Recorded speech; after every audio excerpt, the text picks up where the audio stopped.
आजचा दिवस शिवाजी महाराजांचा तिथीनुसार जन्मदिवस आमच्या सातगाव पठारवासियांसाठी एक सुवर्णाक्षरानं लिहिला जाणारा दिवस आहे। खरं तर खूप दिवस आमची सगळ्या मंडळींची इच्छा होती की सातगाव पठारावरती पाणी यावं आणि या पाण्यासाठी नामदार दिलीपराव वळसे पाटील साहेब असतील, शिवाजीदादा आढळराव पाटील असतील यांनी भरपूर प्रयत्न केले, परंतु आतापर्यंत पाणी आलं नाही। आणि खरं तर सांगायचं तर आमच्या पठारावरच्या बऱ्याच मंडळींच्या मनामध्ये शंका निर्माण व्हायला लागली होती की नक्की पाणी येणार आहे का। जरी धरण बांधून झालं होतं तरी पण मनामध्ये शंका साहजिकच होती, कारण आज बरेच वर्ष झाली तरी पाण्याचा प्रश्न मिटत नव्हता। परंतु परवा दिवशी ज्यावेळी शिवाजीदादा स्वगृही परतले आणि त्या ठिकाणी दिलीपराव मोहिते अण्णांनी वस्तुस्थिती सांगितली की पाणी न येण्याचं कारण अथवा हा जो प्रोजेक्ट होता तो थांबण्याचं अथवा त्याला वेळ होण्याचं कारण काय होतं। खेड तालुक्यामध्ये असणाऱ्या धरणांचं पाणी खेड तालुक्याला कमी आणि बाहेरच्या ठिकाणी जास्त प्रमाणात जात होतं आणि त्यानंतर सगळ्यात शेवटी झालेलं कलमोडी धरण, या कलमोडी धरणातलंही पाणी बाहेरच्या ठिकाणी म्हणजे आंबेगाव तालुक्यामध्ये घेऊन जाणार असं ज्यावेळेस जाहीर झालं किंवा त्या पद्धतीने सरकारी पद्धतीने ज्यावेळेस निर्णय झाला त्यावेळेस दिलीप अण्णांनी त्या गोष्टीला विरोध केला। आणि साहजिक आहे, एखादा लोकप्रतिनिधी आपल्या तालुक्यामधले असलेल्या पाण्यासाठी स्वतःच्या तालुक्यामध्ये मिळावं म्हणून त्यांनी त्या गोष्टीची अपेक्षा करणं काही चुकीचं नव्हतं, परंतु हा अवमेळ थोडासा राहिल्यामुळं थोडासा हा प्रश्न मागे राहिला।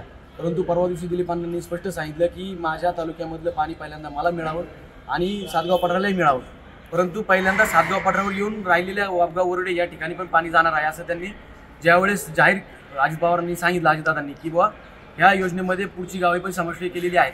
त्यामुळे दिलीप अण्णांनी त्यांना केलेला ह्या स्कीमला केलेला विरोध संपला आणि सातगाव पठाराबरोबर खेड तालुक्यामधल्या राहिलेल्या गावांनाही पण पाणी मिळणार आहे।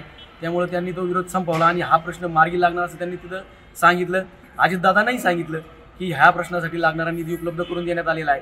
त्यामुळं खरं तर आज आमची संपूर्ण सातगाव पठारावरची शेती म्हणा किंवा अर्थव्यवस्था ही संपूर्ण शेतीवर अवलंबून आहे आणि निसर्गाच्या झालेल्या अवकृपेमुळं आम्हाला ह्या पाण्याशिवाय दुसरा पर्याय नाही आणि हे पाणी आल्यानंतरच आमच्या सर्वांचं राहणीमान अथवा आर्थिक जी उलाढाल आहे ती सगळ्यांची सुखी होणार आहे।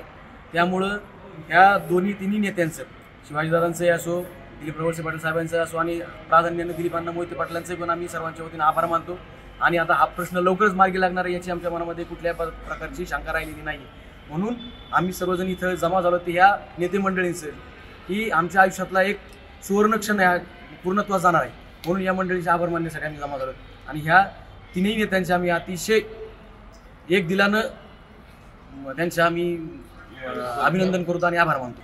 माझ्या अगोदर सरपंच आणि सभापती दोघांनी ज्याप्रमाणे सांगितलं तसं सातगाव पठार भागामधील सर्व शेतकऱ्यांच्या दृष्टिकोनातून आणि जनतेचा एक आनंदाचा दिवस म्हणून आपण सगळी मंडळी, विशेषतः शेतकरी मंडळी आणि सगळी मंडळी, कार्यकर्ते मंडळी या ठिकाणी उपस्थित। त्याचं कारण असं आहे की गेली अनेक वर्ष जवळजवळ 25-30 वर्षापासून सातगाव पठाराच्या अर्थकारणाला गती देणारा जो कलमोडी प्रकल्प आहे, जो आरळा नदीवरती साधारणतः 1.5 TMCचा प्रकल्प उभा राहिला, परंतु नंतरच्या कालखंडामध्ये धरण पूर्ण झालं 2000ला, नंतरच्या कालखंडामध्ये लिफ्ट इरिगेशनचं काम होतं ते काही अडचणीमुळे थांबलं आणि मला वाटतं सातगाव पठाराचं सगळ्यात राज्याला माहिती आहे।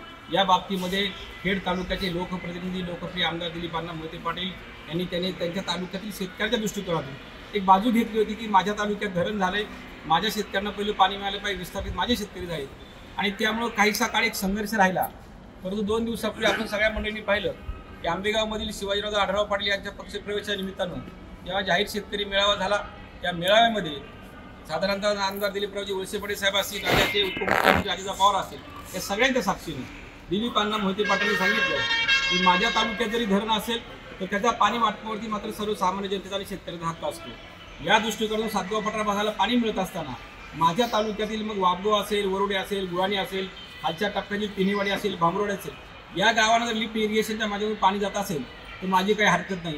आणि त्यावेळेस सातगाव पठार भागामध्ये सगळ्या मंडळींना आनंद झाला की अनेक वर्ष गेले 25-30 वर्ष आमच्या 2 पिढ्या रखडल्या होत्या, 2 पिढ्यांनी हा संघर्ष पाहिला, पाण्यासाठी वाट पाहिली। आज जवळजवळ 3री पिढी पाहते की आपल्याकडे पाणी जर आलं तर सातगाव पठार भागामधील एक अर्थकारणाला शेतीच्या माध्यमातून दुग्ध व्यवसाय असेल, इतर सगळे व्यवसाय असतील, याला एक गती मिळेल। ती गती मिळण्याच्या माध्यमातून हा जेव्हा प्रकल्प पूर्ण होतोय आणि नंतरच्या कालखंडामध्ये जेव्हा तो पूर्णत्वास जाईल तेव्हा सगळ्यामुळे तो आनंद होईल आणि त्याचाच एक भाग बनून जो काल परवाचा दिलीप अण्णा मोहिते पाटलांनी या प्रकल्पाला पाठिंबा दिला, लिफ्ट इरिगेशनची परवानगी दिली, त्यामुळे आम्ही सगळे मंडळी एकत्र आलो। आज आमच्या सगळ्या मंडळींना आनंद झालेला आहे आणि म्हणून आम्ही सगळे मंडळी आज या ठिकाणी एकत्र आलो। दिवस हा आमच्या सातगाव पठारवासियांच्या दृष्टीनं अत्यंत महत्त्वाचा आणि आनंदाचा दिवस आहे। खरं तर गेल्या अनेक वर्षापासून सातगाव पठार हा पाण्यापासून वंचित असलेला भाग आहे. खरं तर नामदार दिलीपरावजी वळसे पाटील साहेबांनी 1995 साली राज्याचे मुख्यमंत्री स्वर्गीय मनोहर जोशी यांच्या माध्यमातून त्या ठिकाणी या धरणाला मंजुरी मिळवली आणि गेल्या 10 वर्षामध्ये ते धरण देखील त्या ठिकाणी बांधून पूर्ण झालं. परंतु धरण बांधून पूर्ण झालं आहे, परंतु त्याचं पाणी प्रत्यक्षामध्ये शेतकऱ्यांना त्या ठिकाणी मिळालं नाही. म्हणून सातगाव पठारावरील अनेक शेतकऱ्यांच्या मनामध्ये एक वेगळ्या प्रकारची भावना निर्माण त्या ठिकाणी झाली होती का सातगाव पठाराला त्या ठिकाणी पाणी मिळणार आहे का नाही मिळणार आहे. परंतु हा प्रकल्पाला जरी विलंब होत असला तरी त्याच्यामधल्या अडचणी देखील समजून घेणं हे गरजेची बाब होती. माननीय आमदार दिलीपराव मोहिते पाटील यांची सातत्याने आग्रही भूमिका ही होती की माझ्या खेड तालुक्यातील जी पूर्व पट्ट्यातील जी गावं आहे त्या गावांना देखील त्या ठिकाणी पाणी मिळालं पाहिजे. त्यामुळं एक पाण्याचा एक संघर्ष आणि वाद दिलीपरावजी वळसे पाटील साहेबांच्यामध्ये आणि दिलीपांना मोहितेंच्यामध्ये त्या ठिकाणी निर्माण झाला. दरम्यानच्या काळामध्ये या विभागाचे माजी खासदार शिवाजीराव आढळराव पाटील यांनी देखील यासाठी प्रयत्न केले, परंतु दिलीपांना आपल्या भूमिकेवरती त्या ठिकाणी ठाम होते. परंतु काल परवा जी मंचर या ठिकाणी पक्षप्रवेशाची बैठक त्या ठिकाणी झाली, त्या बैठकीमध्ये माननीय मोहिते साहेबांनी सांगितलं का आता शिवाजीराव आढळराव पाटील, दिलीप वळसे पाटील त्याचप्रमाणे माझे जे वैयक्तिक हेवेदेवे होते ते त्या ठिकाणी सुटलेले आणि या राज्याचे उपमुख्यमंत्री माननीय अजितदादा पवार साहेब यांच्यासमोर या सगळ्या गोष्टी घडल्यामुळं अजितदादांनी देखील या ठिकाणी शब्द दिला की आता सातगाव पठाराचं पाणी आणण्यामध्ये कुठल्याही प्रकारची अडचण त्या ठिकाणी राहणार नाही आणि येणाऱ्या काळामध्ये निश्चित रूपाने सातगाव पठाराला त्या ठिकाणी पाणी मिळणार आहे. त्याच्यामुळं आमच्या सर्वांच्या मनामध्ये एक वेगळ्या प्रकारची आनंदाची भावना त्या ठिकाणी निर्माण झाली आणि आज आम्ही सर्व सातगाव पठारातील सर्व शेतकऱ्यांनी कार्यकर्त्यांनी एकत्र येऊन फटाके वाजवून त्या ठिकाणी एकमेकांना लाडू भरून त्याचं स्वागत देखील त्या ठिकाणी केलेलं आहे. म्हणून येणाऱ्या काळामध्ये सातगाव पठाराला पाणी मिळण्यासाठी प्रयत्न करणाऱ्या सर्व नेत्यांचं आम्ही सातगाव पठाराच्या वतीनं मनापासून अभिनंदन करतो. त्यांना मनापासून या ठिकाणी धन्यवाद देतो. आज या ठिकाणी करमुडीचं पाणी सातगाव पठारात देण्याच्या संदर्भात कार्यकर्ते निवडणुकीच्या तोंडावर एकत्र झालेले आहेत हे अनेक बुजुर्ग लोकांना मान्य नाही. खरं पाहिलं तर हा करमुडीचा प्रश्न कितीतरी वर्ष रेंगाळत पडलेला आहे आणि मला वाटतं 54 कोटीला त्या योजनेला मंजुरी मिळाली. दरम्यानचा बरेचसा काळ निघून गेला.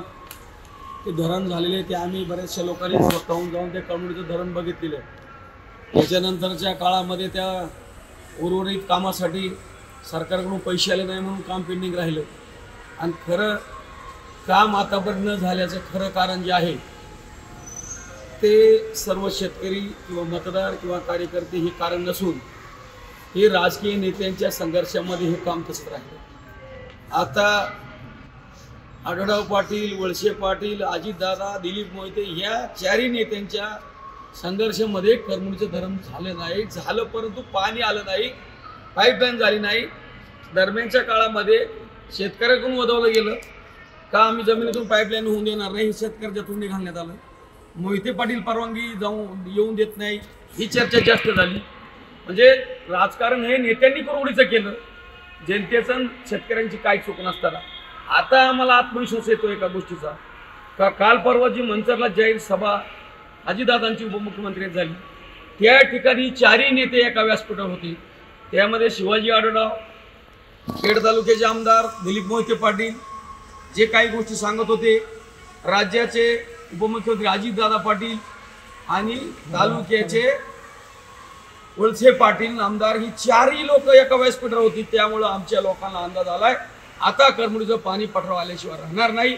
आणि जर का होईना याच्यामध्ये काही दागा फटका झाला तर या चारही नेत्यांना ही पठाराची जनता परत या भागात फिरू देणार नाही. मी जरी पक्षाचा पदाधिकारी असेल तर या ठिकाणी सर्वसामान्य शेतकरी एक 15-20 एकरचा सातबाऱ्याचा मालक म्हणून या ठिकाणी मी स्पष्ट करतो. निवडणूक आल्यावर हे होत राहतं ते जाऊ दे, तो विषय निवडणुकीचा भाग जरी असला आम्हाला पूर्ण आत्मविश्वास आता आलेला आहे. या चार नेत्यांच्या गडबडीत आमचं पाणी थांबलं होतं. हे चार नेते एकत्र झाल्याच्या नंतर पूर्णपणे मी सुद्धा खात्री देतो ह्या चौघांनी मनावर घेतलं हे वर्षा 2 वर्षात आमच्या सातगाव पठाराच्या शेतीला पाणी आल्याशिवाय राहणार नाही एवढी खात्री मी सुद्धा ठामपणे देतो. कारण या चौघांच्या वर काम करणारे देवेंद्र फडणवीस हे ज्याला महाराष्ट्राचा चाणक्य म्हणलं जातं ह्या चौघांनी सांगितल्यानंतर फडणवीस स्वतःहून याच्यात लक्ष घालून या कामाला पूर्ण रक्कम किंवा जो फंड लागायची ती जबाबदारी ते घेतील आणि चौघांना सांगून हे काम पूर्णपणे तडी जाईल याची मला आज या ठिकाणी पूर्णपणे खात्री आली. कार्यकर्त्यांचा शेतकऱ्यांचा विरोध नव्हता, होता तो त्या नेत्यांचा होता. आज नेते एकत्र झालं त्याचा मानसिक समाधान आनंद या गोष्टीचा आहे का आमचं पठार आणि आमची जमीन ओली ते खाली याचा आम्हाला आनंद आहे. याच्यापेक्षा मला जास्त काय बोलायचं नाही. धन्यवाद.